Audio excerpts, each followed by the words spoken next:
அதிசயங்கள் செய்கிறவர் நம் அருகில் இருக்கிறார்.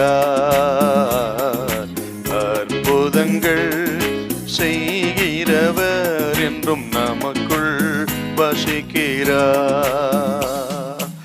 ஆதியாகமம் 4ஆம் அதிகாரம் 5-6 கொஞ்சம் வாசிங்க. காயினையும் அவன் காணிக்கையையும் அவர் அங்கீகரிக்கவில்லை. காயினையும் அவன் காணிக்கையும் அங்கீகரிக்கவில்லை. அப்பொழுது காயினுக்கு மிகவும் எரிச்சல் உண்டாகி அவன் முகநாடி வேறுபட்டது. எரிச்சல் உண்டாகி முகநாடி வேறுபட்டது. காயினுக்கு இதனால தன் தம்பி சகோதரன் ஆபேலின் காணிக்கை கர்த்தர் அங்கீகரித்தார். இவன் காணிக்கையை கர்த்தர் அங்கீகரிக்கல. அவ்வளவுதான். தம்பியை கர்த்தர் அங்கீகரித்து விட்டார், என்னை கர்த்தர் அங்கீகரிக்கல.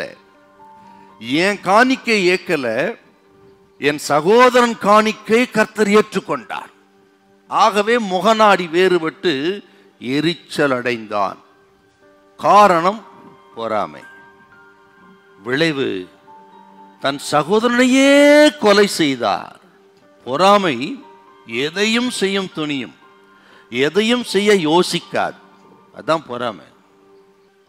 அதே போல மனுக்குலத்திலேயே முதல் கொலை காயின் பண்ணதுதான். காரணம் பொறாமை. பொறாமை பார்த்தீங்களா? எவ்வளவு எத்தனை பயங்கரம் பாருங்க. அந்த பொறாமை நம்மை காட்டிலும் அதிகமாக யாராகிலும் தேவனால் ஆசீர்வதிக்கப்பட்டால் சந்தோஷத்தான் படணும். சந்தோஷப்பட முடியலன்னா சம்திங் ராங் அப்படின்னு அர்த்தம். நமக்குள்ள நம் சகோதரிகள் ஆக ஒருத்தரை தேவன் ஆசீர்வதிச்சா சந்தோஷப்படணுங்க. பிள்ளைகளை தேவன் ஆசீர்வதித்தா சந்தோஷப்படணும். அடுத்தவர் பிள்ளைகளுக்கு நல்ல வேலை கிடைத்தால், திருமணங்கள் நடந்தால், ஆக புத்திர பாக்கியங்கள் உண்டானால், நல்ல கார் வாங்கினா, வீடு கட்டினா, ஆக ரொம்ப சந்தோஷப்பட. அதுக்கு பேர் தாங்க சகோதர சிநேகம். அதுக்கு பேர் தான் ஒரே குடும்பம்.